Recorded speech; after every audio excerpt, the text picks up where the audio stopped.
tudo bem com vocês? Mais um episódio aqui do Free Podcast. Hoje nós vamos falar com uma pessoa que ele impacta gerações, tá? Tem uma história de liderança entre fé, transformação. Beleza, pessoal? Vamos conhecer mais Pastor Bill.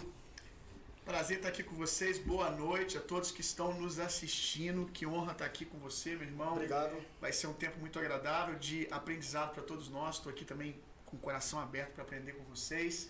Obrigado pela oportunidade de estar aqui, de contar um pouco da minha história, de compartilhar com vocês nesse ambiente tão rico que já tem trago tanta informação e conteúdo aí para nossa linda Juiz de Fora. Obrigado, pastor. Pastor, como foi o seu primeiro, o primeiro chamado seu para o ministério? Então, eu me converti com 17 para 18 anos de idade. Me converti num evento, acampamento de carnaval da igreja. Eu tinha um amigo que era um rapaz que estava desviado da fé, já tinha sido cristão durante um bom tempo da sua história, mas nesse momento que a gente se conheceu, ele estava desviado, eu conheci ele enquanto ele estava no mundo, sem conhecer Jesus, e aí ele começou a me chamar para ir na igreja, apesar dele não estar naquele momento frequentando, começou a nascer o desejo no coração dele de voltar para a igreja, e ele foi me chamando, e eu fui indo na igreja com ele aos finais de semana, e ali num desses finais de semana, ele compartilhou, na verdade compartilharam lá na frente que ia ter um acampamento de carnaval. E aí ele me chamou, fui nesse acampamento lá, entreguei minha vida a Jesus, tive um encontro com Deus ali que marcou minha vida para sempre. E já no primeiro ano meu, caminhando com Jesus, conhecendo a palavra, eu já me senti assim, sugado para viver o evangelho desde o início. Claro que entender que isso era um ministério pastoral, foi bem lá na frente, mas eu sentia um fogo no meu coração, um desejo muito grande de compartilhar com as pessoas aquilo que eu tinha vivenciado, aquilo que eu tinha recebido. Comecei primeiro muito envolvido com a obra social da igreja. Eu trabalhava muito ali com 18 anos, depois eu me converti de 17 para 18. Isso começou ali na metade dos meus 18 anos. Eu comecei a me envolver com muito trabalho social, trabalhava com morador em situação de rua, com dependente químico. Esse amigo meu, nesse acampamento de carnaval, voltou a caminhar na fé, entregou a vida dele para Jesus novamente, se conectou com a igreja. E a gente junto vivemos muitas aventuras nas ruas aqui de Juiz de Fora, com esses trabalhos sociais, alimentando moradores em situação de rua, devolvendo muito desses caras para suas cidades que estavam afastados das suas famílias, levantava recursos para mandar eles de volta. Trabalhei muito com clínica de recuperação, enviando pessoas em situação de rua que estavam na dependência química para a clínica. Então, meu trabalho começou primeiro com essa parte mais voltada para o social, que a gente chama de missão na igreja, né? Mais com a missão urbana, e aí com o tempo foi amadurecendo, as pessoas à minha volta foram apontando, olha, eu acho que você é pastor, acho que você tem um chamado para o ministério pastoral. E aí, com o tempo, eu fui percebendo, né, a partir dos frutos, que Deus tinha esse chamado para mim. E ali com os meus 19 anos, mais ou menos 19 para 20 anos, eu fui enviado para o seminário, pela Igreja Metodista, onde eu comecei minha jornada de treinamento. E qual foi o seu maior desafio nessa caminhada aí, ministerial? Rapaz, foram muitos. Mas eu acho que meu maior desafio foi lidar com as minhas limitações mesmo. Não deixar com que as minhas limitações me parassem, mas confiar na graça de Deus. Os desafios da juventude, muita vontade, mas pouco conhecimento. Então, lidar com as ignorâncias da juventude, cometer erros e ainda assim permanecer, né, acreditando no chamado, confiando na graça de Deus, olhar para as minhas incapacidades e minhas limitações, mediante uma responsabilidade tão grande que é o ministério pastoral, e não permanecer olhando para mim, mas olhar para a graça de Deus e confiar que Ele era poderoso para fazer, porque apesar de hoje eu ter certa facilidade para falar em público, não foi sempre assim. Eu tinha muita dificuldade de falar em público. Nossa, já gaguejei demais pregando, já me perdi muito no meio de um sermão. Então, depois de uma noite que você gera uma grande expectativa, nossa, hoje vai ser desse jeito, você se prepara, estuda, e aí você vai ao público e não sai nada do jeito que você imaginou, e você ainda assim sair dali e permanecer, acho que foi o meu maior desafio. vencer as limitações humanas mesmo, confiando no poder de Deus, confiando numa palavra, que aquele que me chamou iria me capacitar. Eu costumo dizer que quando Deus nos chama, Ele não está perguntando se a gente tem as ferramentas necessárias, se a gente tem recursos, se a gente se sente capaz. Quando Deus está nos chamando, Ele está perguntando se a gente é capaz de crer. Porque se a gente crê, o resto Ele vai fazer. Só que isso é muito bonito e romântico quando você diz. Outra coisa é você continuar crendo quando, no natural, você vê inúmeras impossibilidades. E aí você ficar com a palavra de Deus, que ela vai te suprir. E quando você permanece, os frutos vão vindo. Aí, hoje eu sou um pouco mais experimentado nisso. Eu já vi resultado da palavra na minha vida. É mais fácil para mim acreditar hoje. Mas no começo é isso. Meu maior desafio, dentre outros que eu poderia citar, foi lidar com as minhas limitações e continuar olhando para Jesus, apesar de mim. E já pensou em desistir em algum momento, dentro dessas dificuldades que você passou? Muitas vezes. Até hoje, dependendo da estação, não desistir de Jesus, mas desistir do ministério, desistir talvez de alguma missão que o Senhor me deu, porque a gente lida com impossibilidade o tempo todo. Andar com Deus é andar no impossível o tempo todo. Geralmente Deus nos chama para fazer alguma coisa que a gente não tem recurso para fazer, que a gente não se vê capaz de fazer.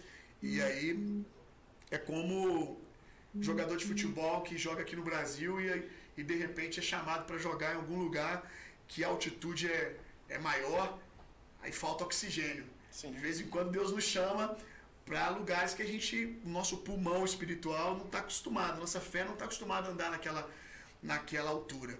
E aí falta um pouco de oxigênio e aí dá vontade de desistir. Chega a faltar ar, mas aí você permanece, você vai se acostumando, jogar naquela altura.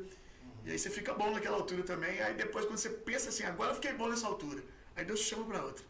Você está sempre superando alguma coisa. Né? Essa é a beleza, né? Que a gente está sempre crescendo também. Andar com Deus é isso. Verdade. E como é que começou o seu envolvimento com os Legendários? Com os Legendários é recente, né? Eu conheci o Legendários tarde. O Legendário já está no Brasil, se eu não me engano, há uns 5 anos já. Eu tenho um amigo que ele é diretor de cidade de São Paulo, é o diretor lá de São Paulo, e eu acho que ele já está no movimento há 5 anos. Mas eu conheci nesse boom agora recente, deve ter, rapaz, uns 10 meses que eu conheci o Legendários. Quando eu conheci fez muito sentido, porque eu como liderança já venho há alguns anos falando para homens, trabalhando no despertar do sacerdócio masculino dentro da igreja, a importância do homem se posicionar na sociedade. E aí, quando eu conheci o movimento, para mim foi mais uma ferramenta para auxiliar esse processo que eu já vinha trabalhando com os homens da nossa comunidade, da nossa igreja. E, cara, para mim foi uma experiência maravilhosa. Alguns, né, hoje tem muita gente falando, você precisa subir a montanha para virar homem. Conheço inúmeros, eu já fui para o Legendários sendo um homem, tendo um bom testemunho com a minha casa, sendo um bom esposo, sendo um bom pai. Pode perguntar para minha esposa, ela é melhor para dar esse testemunho sobre mim, as pessoas que estão à minha volta. Mas sempre há algo mais para a gente crescer. E o Legendário é uma experiência espiritual no todo. Você vai ter experiência com Deus lá, não só no desenvolvimento da sua hombridade, mas em outras áreas da sua vida. Poxa, como que eu fui trabalhado lá a respeito de trabalhar em equipe, superar meus limites. Eu achei que eu várias vezes lá e vi pessoas, inclusive, lidar com mais dificuldade que isso, com isso do que eu, da pessoa achar que ela não vai aguentar no primeiro dia e chegar no último dia. Então, ela destrava, ela descobre que ela pode muito mais do que ela imaginava. E sim, muitos homens ali com desvios de caráter, homens que não desenvolviam bem o seu papel como homem, como esposo, como pai, são ativados ali. Tem gente que volta e continua do mesmo jeito, obviamente. Tem gente que está dentro da igreja há 20 anos e não muda, né? E lá também tem gente que volta e continua sendo o mesmo mau caráter, péssimo pai, uma pessoa mau caráter com a sua esposa, com a sua família. Mas tem muita gente que muda ali, cara, porque depois que você volta para servir, não mais como encontrista, você vai conhecer as pessoas que estão trabalhando, que são centenas de pessoas. No que eu fui agora tinha mais de 200 voluntários. Então aí você vai ouvir a história, gente que já está há 5 anos que participou da primeira experiência dele com Legendários e hoje já serve a 4, já serve a 3. E o cara mostra os frutos do que aquilo que Jesus fez ali dentro daquela geografia, daquela experiência ali na vida do cara e realmente transforma a vida de muita gente. Não é o legendário. É o fato de você parar 4 dias para ouvir a palavra de Deus. É a palavra, né? Só que a pessoa para 4 dias para isso. Ela vai para um lugar isolado, ela gera uma expectativa, o coração dela está inclinado para aquilo, tiram-se as distrações, e tem a parte também de ativação da masculinidade, que é muito bacana. Então, mesmo o cara que já é homem, a gente tem hoje inúmeros lutadores de MMA, militares que estão lá, já são caras que são exemplos nesse sentido de virilidade. Não quer dizer que ser homem significa só ser viril, é muito mais do que isso. Mas homens que têm bem desenvolvido esse aspecto da virilidade, da força, do esporte, e vão lá e se apaixonam com o projeto, cara. Então, hoje a gente tem, por exemplo, acho que é o Shogun, já é a 3ª vez o lutador que está servindo. Porque você trabalha lá essa celebração da masculinidade. Então é um lugar que muitos homens gostam de voltar depois que passam, gostam de... virou para alguns ali umas férias. O cara quer viver em comunidade, quer desfriar um pouco a cabeça, ele vai lá e vai servir numa montanha, igual um motoclube. Tá lá com seus amigos, né? Desenvolve amizade ali com gente, com tudo que é lugar do Brasil. Então, pra mim, cara, foi uma experiência muito bacana, muito bacana. Já fui uma vez como encontrista, fui a 2ª agora para servir. Hoje estou desenvolvendo o trabalho aqui em Juiz de Fora, né? Sendo uma das pessoas à frente da implantação aqui em Juiz de Fora. E, cara, tem sido muito bom. E essa questão que eles falam que é a mulher que tem que enviar o homem? Não, muitos caras vão por conta própria, vai muito solteiro, inclusive. Vai muito solteiro. O que acontece, né, é que tem muitas mulheres que estão desesperançosas com seus casamentos e vê ali, né, uma oportunidade, né, de que o marido tenha uma experiência com Deus ali, com a palavra, e a partir dessa experiência mude, né, seja transformado. E aí acaba que a mulher dá de presente pro cara. Né? Ela vai lá, faz inscrição, mas o cara só vai se ele quiser, né? Obrigado, ele não vai. Mas tem muitas mulheres que enviam seus maridos. Porque, infelizmente, a omissão é hoje um dos problemas de muitos homens. Então, até nisso a mulher tem que tomar a iniciativa de buscar botar o cara num lugar para ele ter uma transformação. Mas tem muitos que vão sozinhos, como eu disse, vai solteiros lá, muitos solteiros, molecada nova. E eu fico muito animado quando eu vejo a molecada de 19, 20 anos solteira, participando. Os meninos aí que têm a oportunidade de começar certo, de ouvir a palavra ali, de ouvir o que é masculinidade saudável, bíblica, e mais na frente constituindo família, ter mais chance de acertar. Esse aí é um movimento que começou na Guatemala, né? Guatemala. E eu vi que ele veio com muita força para o Brasil. Sim. Por que você acha que isso veio com tanta força para o Brasil? É devido a receptividade do brasileiro, talvez, em querer participar? Sim, mas eu acho que passa muito também pelas conexões que o Chep, que é o pastor da Guatemala que iniciou, já tinha aqui no Brasil, entendeu? Os relacionamentos que ele tinha aqui, eu acredito que isso fortaleceu as pessoas de influência que ele tinha aqui no Brasil. Eu acredito que isso conta também para que o movimento tenha ganhado força aqui no Brasil. E deixa eu te fazer uma pergunta. Por que de pagar para subir a montanha? Olha, quando você vai lá, você vai ver que é uma estrutura cara. Só para poder garantir a segurança das pessoas que estão ali, já tem um preço. Por exemplo, um dos lugares que eu fui, foi o que eu participei como encontrista.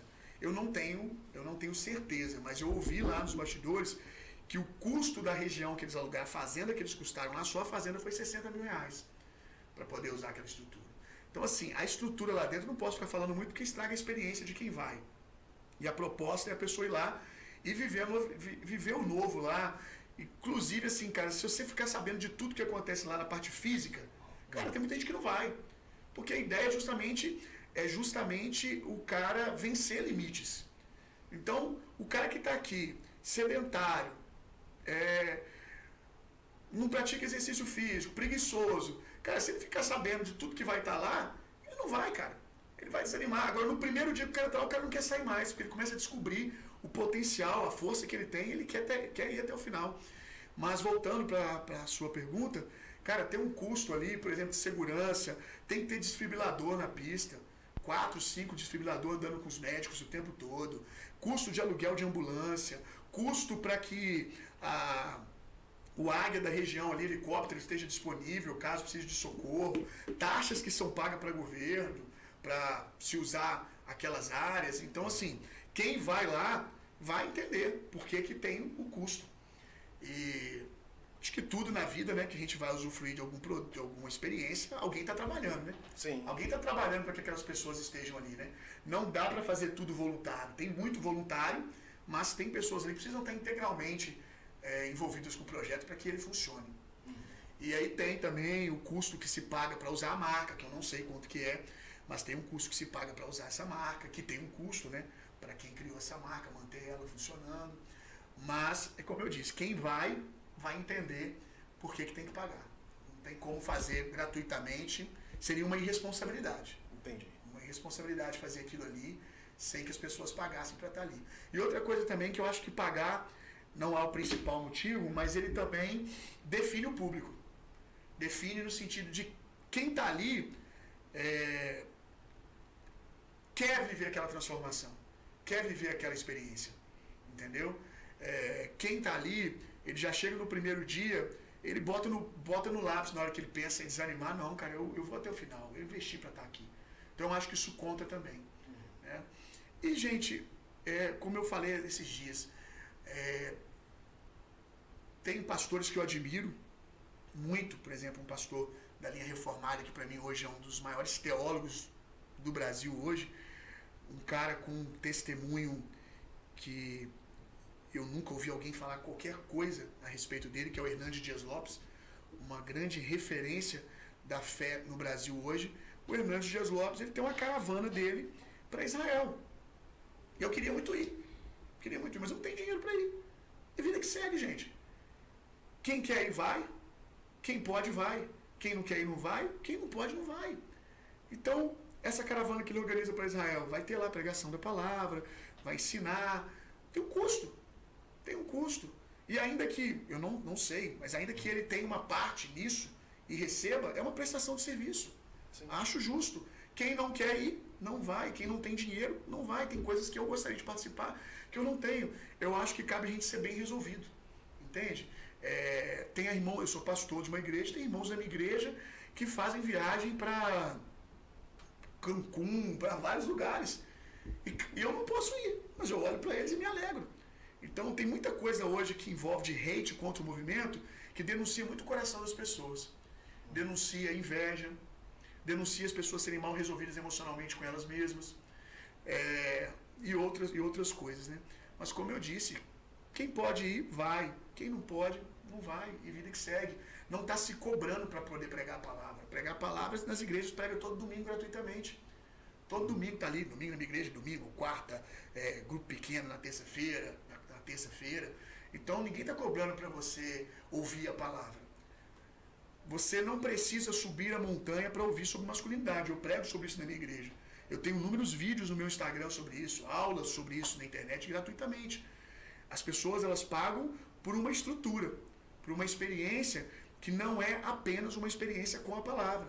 É uma experiência de desenvolvimento físico e outro, de desenvolvimento emocional, outras coisas, entendeu? Eu já ouvi, você já até falou um pouco sobre isso já, mas assim, eu já ouvi falar que questão do Legendários é só para elite. Um exemplo, uma pessoa hoje que não tenha tantas condições, mas tenha vontade, talvez ela não consiga ir. Isso é fato. Sim, é fato. E eu lido muito bem com isso. Como eu disse, que eu lido com o fato do pastor lá que eu admiro, faz uma caravana para Israel, e eu sou doido para ir, cara. E ainda não deu. Eu vou trabalhar, juntar recursos para uma hora eu conseguir ir. E se eu não for, tudo bem, gente. Tem muitos lugares nessa vida que eu não vou. E tudo bem, acho que a gente tem que aprender. A isso denuncia, talvez, até no coração dos crentes, como eu disse, inveja, uma dificuldade de celebrar a conquista dos outros, entendeu? De celebrar que o outro pode ser bem resolvido com isso. E hoje, agora, tem pessoas que vão mais fácil. Para elas, R$ 1.800 é mais tranquilo. E tem outras que é questão de se organizar. Se organizando. Agora, tem gente que nem se organizando vai conseguir mesmo. Não vamos romantizar. Tem gente que se organizar não vai conseguir. Olha, tem irmãos da minha igreja, mais de um inclusive, que quando a gente levou a oportunidade de ir para São Paulo, que foi onde eu fui a primeira vez, fazer o encontro lá, como encontrista, como acampante, eu chamei a igreja para agora, primeiro fui sozinho, deixa eu organizar aqui, eu lendo o tempo. Eu fui sozinho, aí quando eu voltei, eu organizei um ônibus, uma caravana para ir. E aí, dei oportunidade para os irmãos da igreja que quisessem ir. Teve irmão da minha igreja que me procurou, falou, pastor, eu quero ir e tal, que eu chamei no canto e falei, cara, a minha orientação para você é você não ir. Porque eu sei como está a sua vida financeira hoje, eu sei que hoje você está apertado, eu sei que você quer muito ir, e você vai se apertar de um jeito que você não pode agora para ir. Então não faz sentido você ir lá para poder se desenvolver como homem, como esposo, como ser humano, aprender uma coisa que envolve algo que a ideia é abençoar a sua família, mas trazendo um prejuízo financeiro para sua casa. Sim. Não faz sentido você ir. E eu aconselhei, hoje não é a hora de você ir. Claro, meu irmão, você é um homem já feito, você quer ir, você vai. Mas como seu pastor, eu estou te dando um conselho.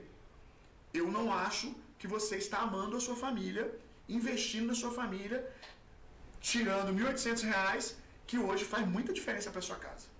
Então é melhor você não ir. Você vai ser mais homem não indo.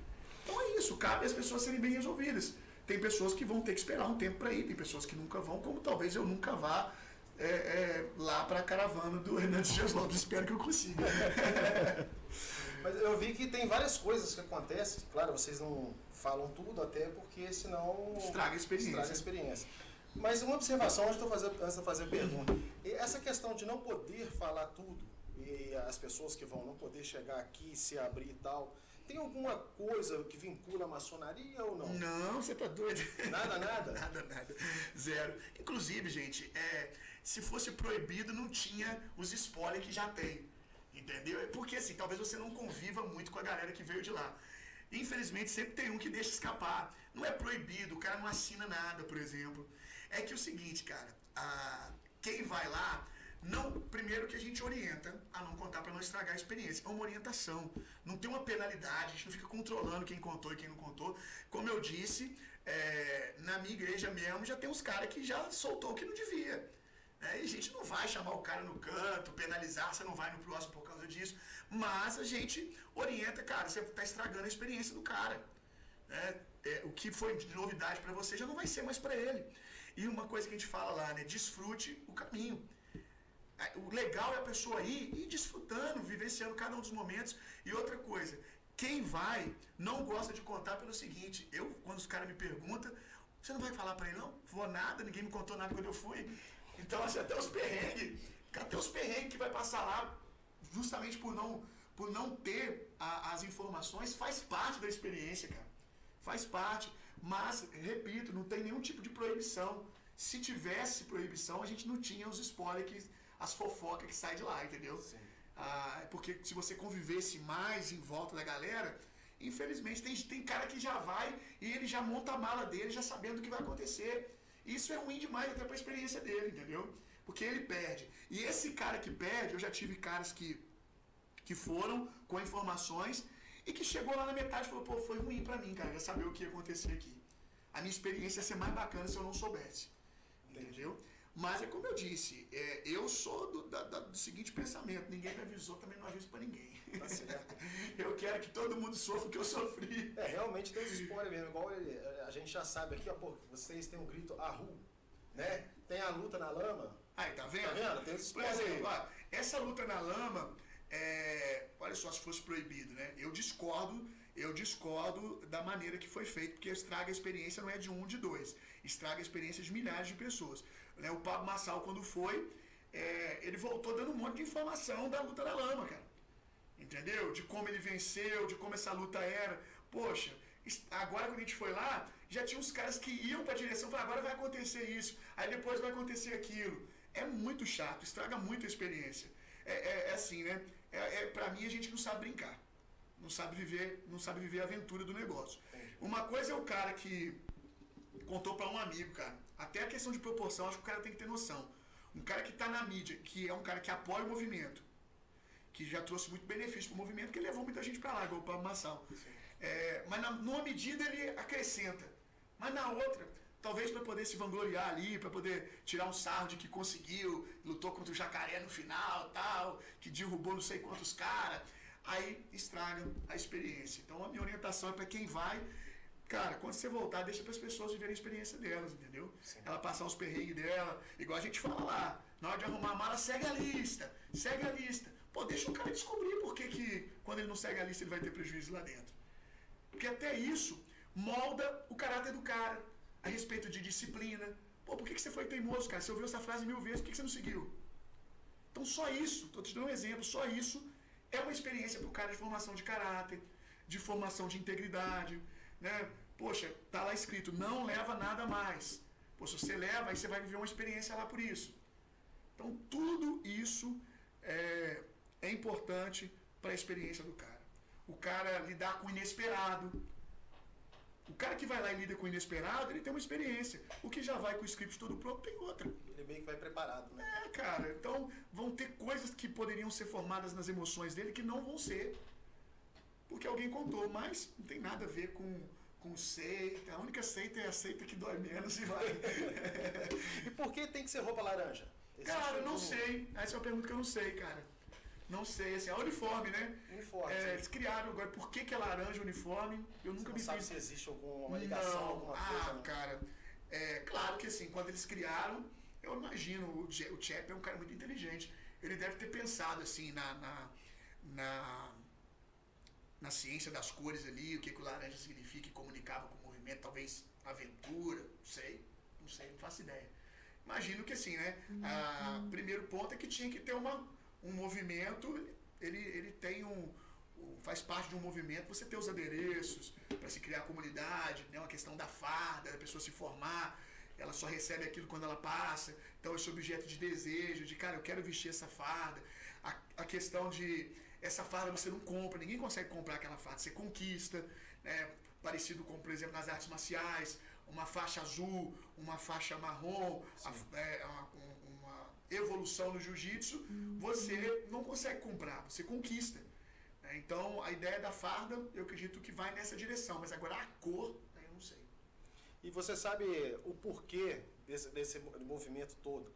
Tem que subir a montanha. A questão de subir a montanha, existe um porquê específico ou você também não... Sim, assim, a gente vê muitas pessoas, eu acredito que é uma conexão com muitos homens de Deus que tiveram experiências nos montes, né? Há muitos salmos que falam do Deus dos montes, entendeu? Então, essa relação.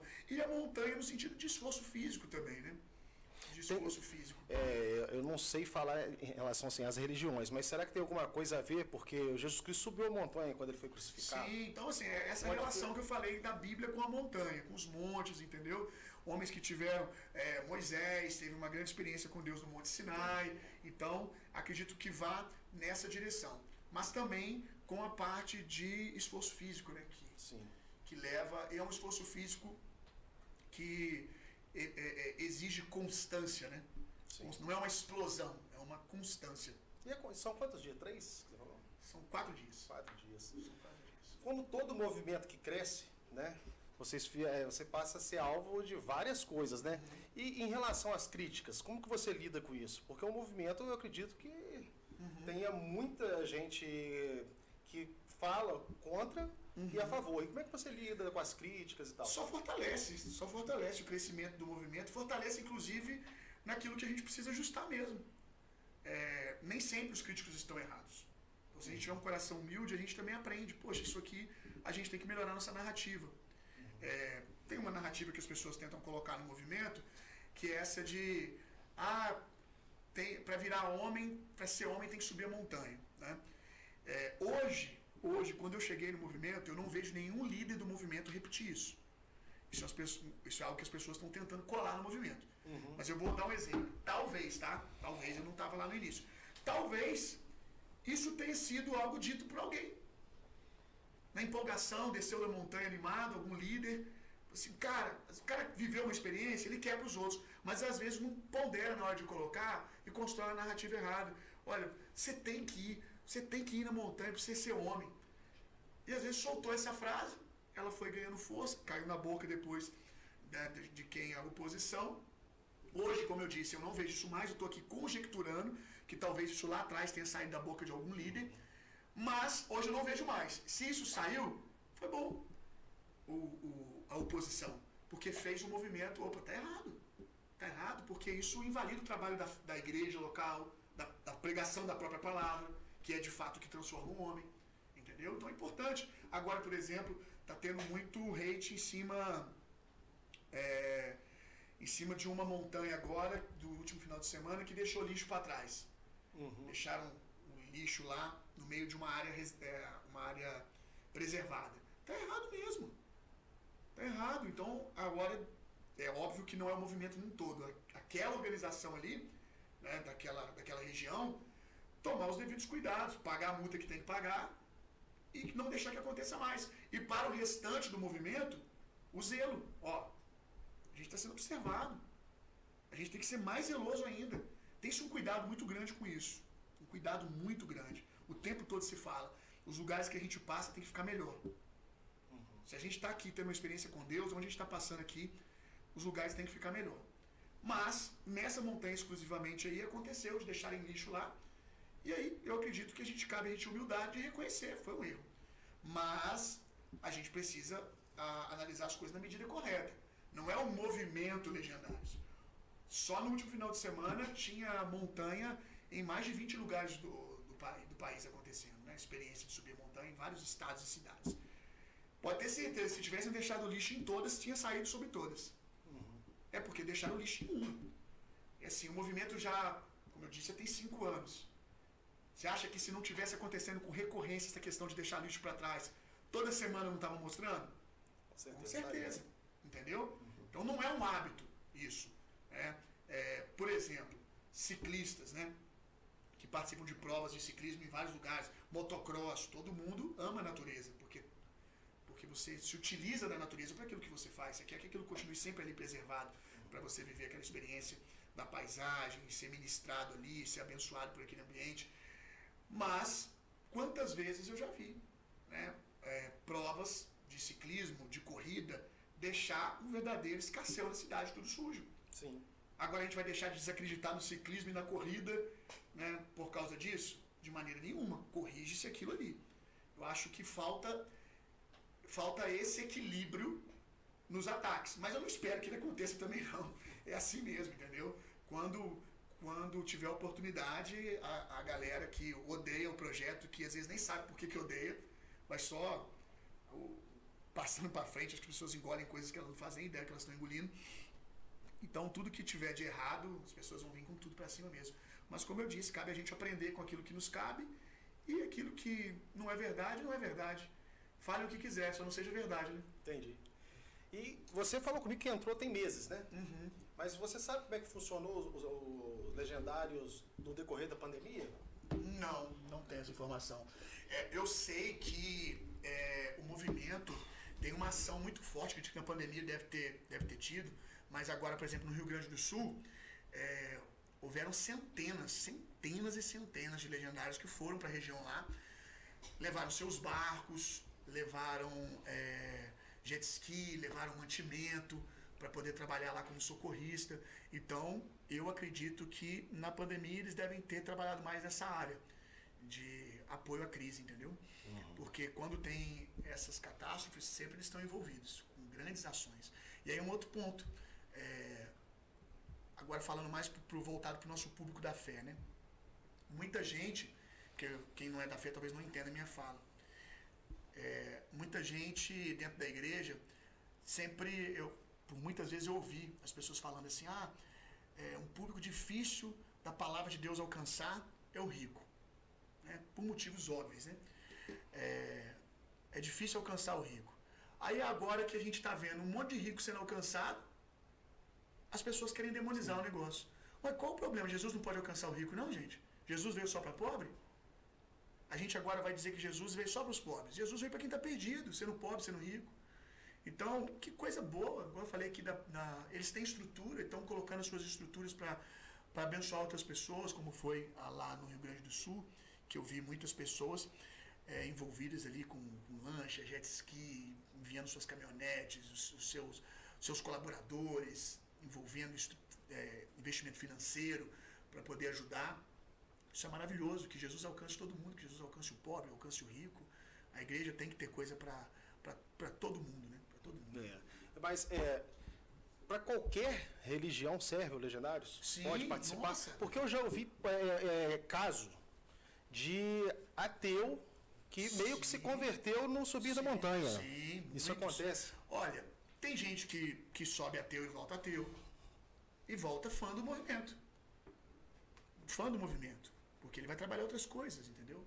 Trabalhar as emoções, vai trabalhar essa questão física, vai trabalhar questões de caráter que vai ser útil para o cara, para ele ser um pai melhor, para ele ser um esposo melhor, questão de paternidade e outras coisas. E a gente tem muitos lá católicos, espíritas. Agora eu fui para servir.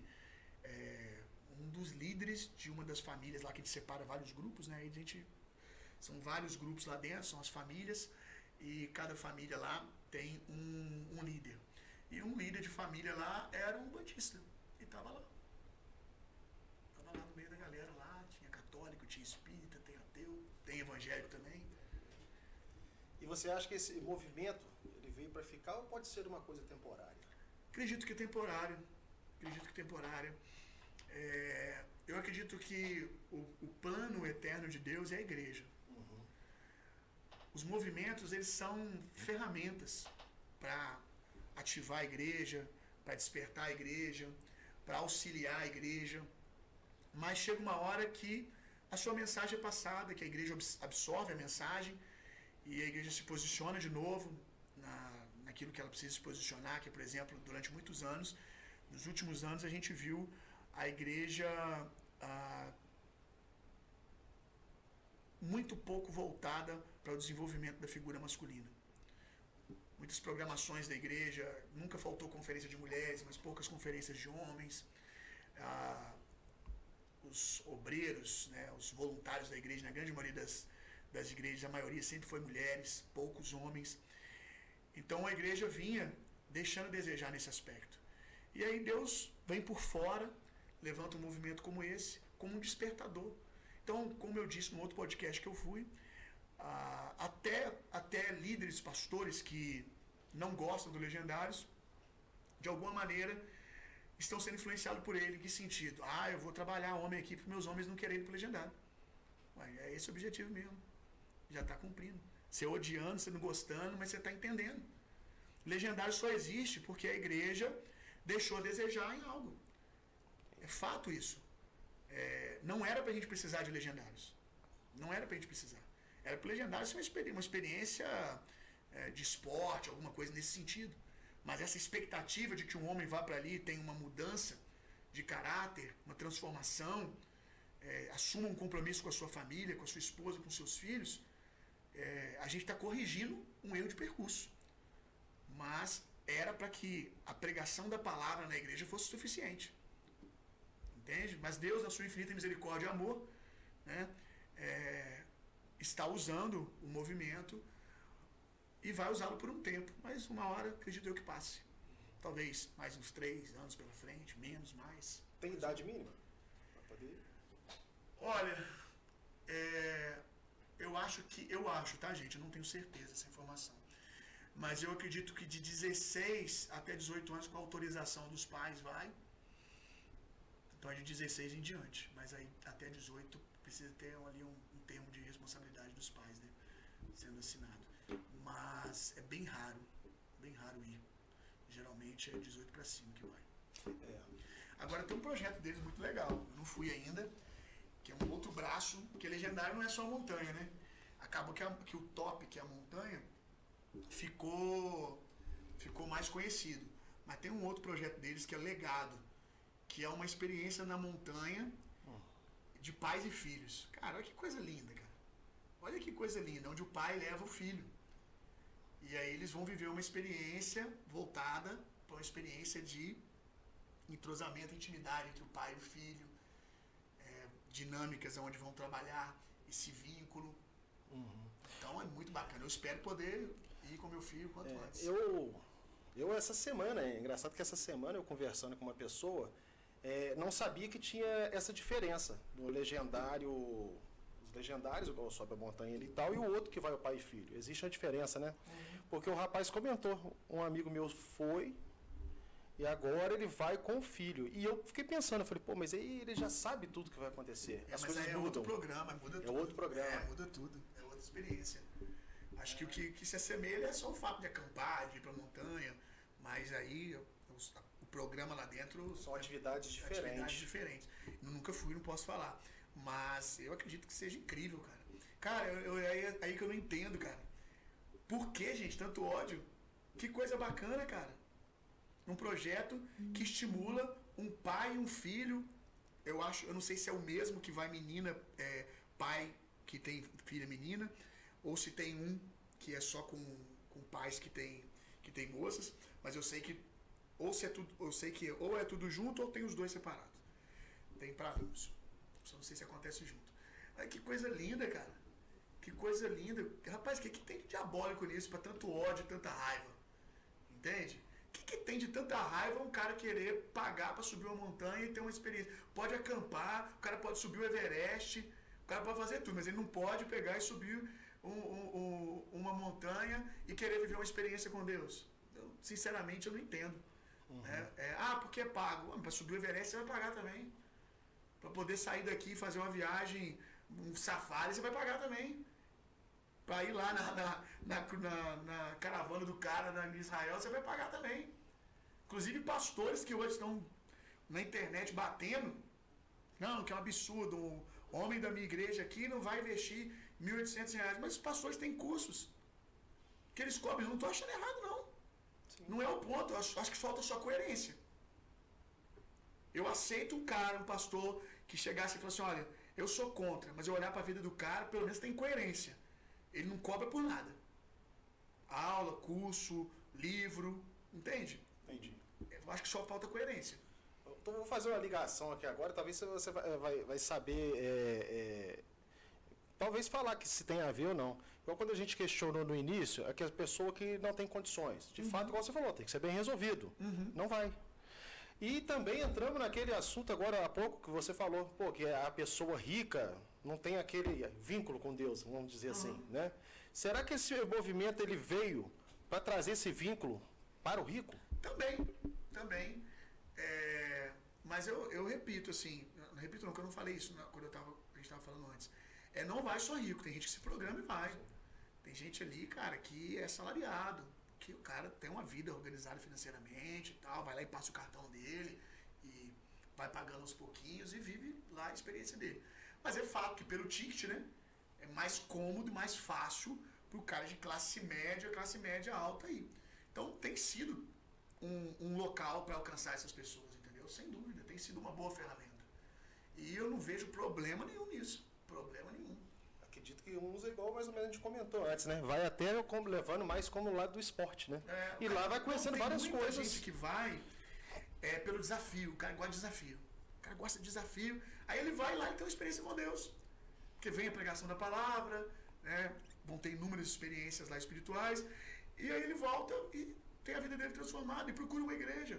O movimento, ele em nenhum momento ele quer substituir a igreja.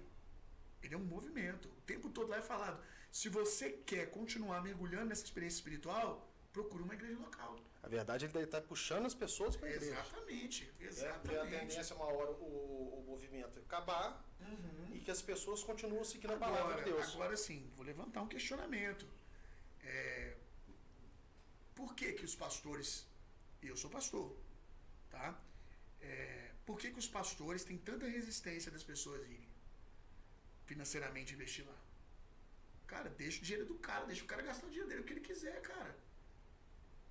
Se é ali, se ele quer fazer uma viagem com a família dele, se ele quer subir ir lá fazer um safari, ele tem recurso, qual é o problema? Isso é interessante mesmo, porque é opcional. né? O cara, eu estou a fim de fazer isso, mas se o cara chegar ali e disponibilizar às vezes R$1.000, eu vou fazer um churrasco, vou tomar cerveja, ninguém espanta tanto. Sem dúvida, eu sou contra qualquer discurso que relacione a experiência ali da montanha com algo essencial. De que se você não passar por aquilo ali, você não vai crescer, você não vai ser um bom homem, que você precisa daquilo ali para poder ser um bom líder na sua família, que você precisa daquilo ali para ter uma transformação. Isso eu rejeito veementemente. Não tem coerência nenhuma isso. Você pode ir, você quer ir? É mais um lugar que você pode sim ter uma experiência com Deus. Experiência que você pode ter no seu quarto também, fechando a porta do seu quarto, abrindo sua Bíblia e orando. Mas Deus não fala só no seu quarto. Sim. Eu já tive experiência com Deus viajando com a minha família. Saindo da minha rotina. Então, Deus vai falar em outros lugares. Mas precisa? Não precisa. Não precisa. Então, qualquer tipo de discurso veemente que o cara tem que ir para poder virar homem, ter uma experiência, para poder ter uma transformação, eu sou contra. Totalmente contra. Porque isso invalida a pregação da palavra. Lá só tem alguma relevância porque existe a pregação da palavra. A pregação da palavra é essa que existe na igreja local também. Agora, poxa, a vida do crente é só ler Bíblia?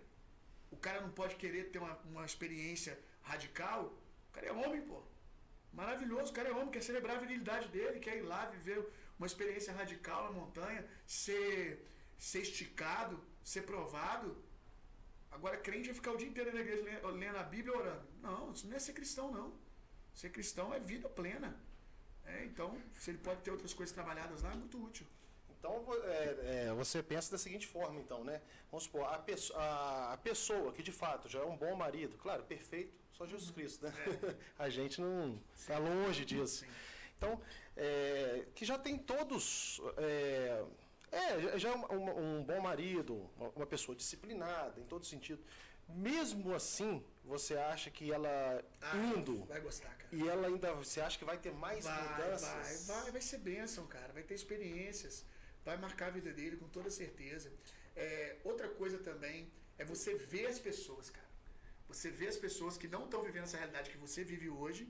Você já amadureceu, já venceu essas coisas.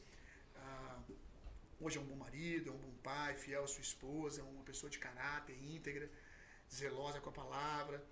E aí você vai lá, você vai ver pessoas que não chegaram ali nessa realidade sendo transformadas, cara. É muito bonito você ver as pessoas aí tendo experiências com Deus. Então só isso, particularmente, já me abençoa.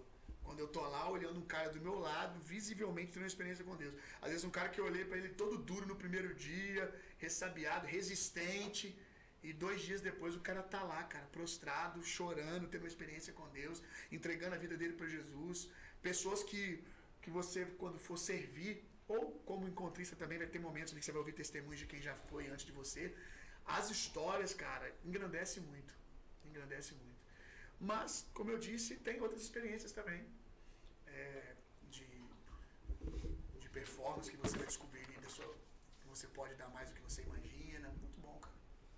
Pastor, eu vou fazer umas perguntas ping-pong com você aqui agora. Claro, fica à vontade. Pra gente poder estar finalizando, beleza? Beleza, vamos lá. Vamos lá então. Um versículo que marcou sua vida. Romanos 8, 28. Todas as coisas cooperam para o bem daqueles que amam a Deus, que são chamados segundo o seu propósito. Um livro cristão que todo jovem deveria ler. Nossa, são tantos livros bons, mas um livro que um discipulador meu, um líder meu, me deu no começo da minha caminhada. Maximizando o seu potencial, do Myles Munroe. Uma viagem inesquecível a serviço do reino? Uma viagem inesquecível. Apesar de eu nunca ter ido para turismo, eu tive a experiência de servir em Israel por 20 dias em missões. Então, marcou a minha vida. Eu tinha 19 anos, então imagina, com 19 anos você dormindo em base militar, nas fronteiras, trabalhando, servindo comunidades, orfanatos lá, servindo os militares também. Então, foi uma experiência que marcou a minha vida. Um líder que te inspira? um líder que me inspira. O meu pastor. Eu prefiro aqueles que são de perto. Não é famoso, mas eu conheço a vida dele. Sim. Cláudio Romero, o nome dele. Um hobby fora do ministério. Um hobby. Vou falar 2. Tiro esportivo e andar a cavalo. Uma comida que não pode faltar. Rapaz, a minha esposa, ela fala o seguinte, que ela está casada comigo há mais de 10 anos e nunca me viu virar e falar assim, eu tô com vontade de comer tal coisa. Então, um bife com arroz e feijão, um ovo, um frango. Muito bom. Eu não tenho esse apetite, assim, vontade de comer tal coisa. Uma música que te toca já há tempos, há muito tempo atrás e até hoje ela ainda continua te tocando. Qual seria? Uma música... Poderoso Deus, do Antônio Cirilo. Um conselho que recebeu e nunca esqueceu? Um conselho que eu recebi e eu nunca esqueci. Boa. Meu primeiro pastor, ele disse para mim assim, quem tem clareza de propósito não entra em crise. A respeito de sustentar as minhas decisões. Uma qualidade essencial para um líder. Humildade. Um sonho que ainda pretende realizar no ministério. No ministério, tem um que a gente está para realizar em nome de Jesus, que é a construção do colégio da igreja. Beleza. Pessoal, aqui o Free Podcast está chegando ao fim, tá? Pastor, você quer deixar alguma mensagem para as pessoas, suas redes sociais, que às vezes quer entender melhor dos seus projetos, né? Pode ficar à vontade. Muito obrigado pelo seu tempo aqui nos ouvindo. Espero que de alguma maneira a gente tenha te abençoado. E se você quiser conhecer mais o nosso trabalho, caminhar mais perto do que a gente está construindo, as minhas redes sociais, a minha rede social é facinho, @PRBill, BILL, @PRBill, e da nossa igreja, nossa comunidade de fé, se você quiser conhecer, @Bem-vindo à Igreja. Tenho certeza que você vai ser muito abençoado lá nas redes sociais e inspirado. Pessoal, fica por aqui o podcast. Não deixa de curtir, deixar seu like, fazer os comentários, tá joia? E um grande abraço. Deus abençoe vocês. Boa noite.